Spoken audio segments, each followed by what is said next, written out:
Hey everyone, welcome back to the African World Channel. Today, we have some big news coming from Africa. The United States and Niger have reached a major agreement. By September 15th, the U.S. will be withdrawing its military forces from Niger. This decision is a significant shift in their relationship, and there's a lot to unpack. So, let's dive into the details and explore what this means for both countries and the region as a whole. Remember to subscribe to our channel, give the video a thumbs up, and share it with others to help us reach a wider audience. Now let's get back to the video. The U.S. has struck a deal with Niger to withdraw all of its military forces from the country by September 15th. This announcement comes straight from the U.S. Defense Department and the Nigerian Ministry of National Defense. It's a significant move, especially considering the long-standing relationship between the two countries. For those who might not know, the U.S. has had a military presence in Niger for over a decade. Their main focus? Counterterrorism operations. The U.S. has been working with the Nigerian military to combat extremist groups in West Africa. They operated out of two main bases, Agadez and Niamey. These bases allowed the U.S. to carry out surveillance and reconnaissance missions using drones and other advanced technology. Now, onto the big news. According to the U.S. Defense Department and the Nigerian Ministry of National Defense, the U.S. has agreed to withdraw its troops by September 15th. That gives them just 4 months to pull out fewer than 1,000 troops and all their equipment, including those high-tech MQ-9 Reaper drones. But why is this happening now? Earlier this year, in March, Niger's military government decided to end an agreement with the U.S. that allowed American military personnel and civilian staff to operate in the country. This decision set the stage for the current withdrawal plan. Reaching this agreement wasn't straightforward. Last week, a U.S. delegation met with Niger's ruling military junta to hammer out the details. The U.S. wanted to ensure a safe and orderly withdrawal, which included getting clearances for military flights. Until now, U.S. troops leaving Niger had to use commercial flights, which complicated the process. The remaining troops on the ground are focused on drawing down U.S. personnel and equipment. Leading the U.S. delegation was Chris Meier, the Assistant Secretary of Defense for Special Operations and Low-Intensity Conflict. On the Nigerian side, the delegation was led by Colonel Mamani Sani Kiu, the Chief of Staff of the Nigerian Army. Together, they established procedures to ensure the safety and security of American forces during the withdrawal. They also worked out the logistics for military flights, which was a sticking point in the negotiations. This withdrawal marks a significant change in the U.S.'s counterterrorism strategy in the region.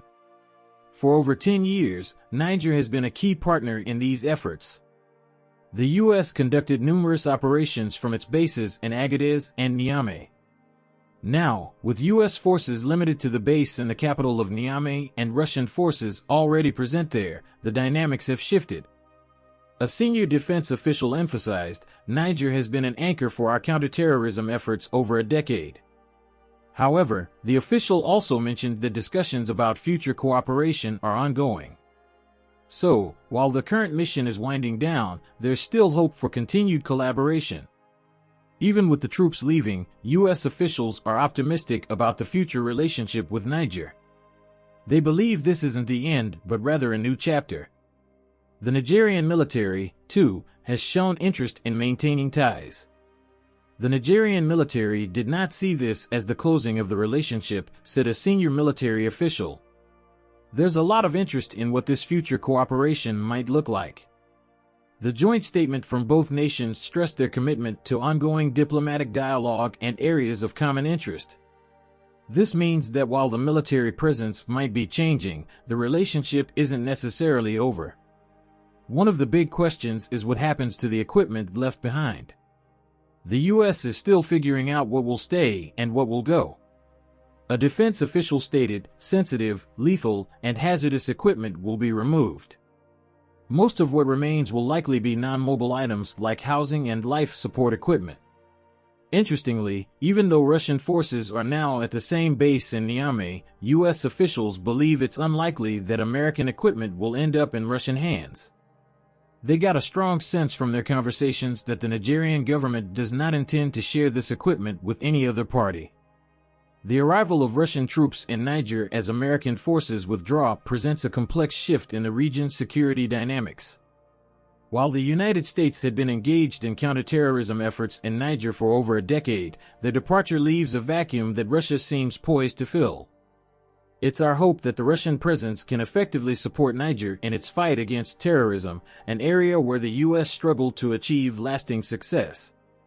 However, this transition raises several concerns. The effectiveness of Russian strategies against terrorism remains to be seen, and there's also the geopolitical implication of increased Russian influence in West Africa.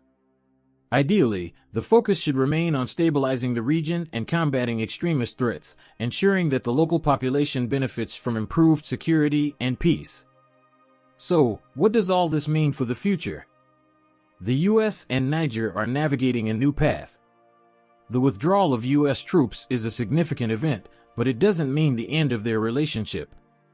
Both countries have expressed a commitment to ongoing dialogue and cooperation. We'll have to wait and see how this unfolds in the coming months. We value your input. What are your thoughts on the U.S. withdrawing its troops from Niger? Do you think it's the right decision? Why or why not? What are the potential risks and benefits of ending the U.S. military presence in Niger? Do you believe the U.S. and Niger will be able to maintain a strong relationship after the troop withdrawal? Why or why not?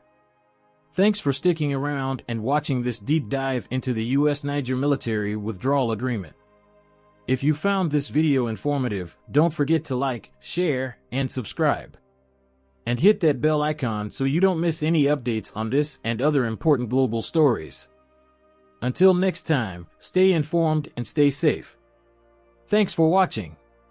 If you have any thoughts or questions about this topic, drop them in the comments below. I'd love to hear what you think. See you in the next video.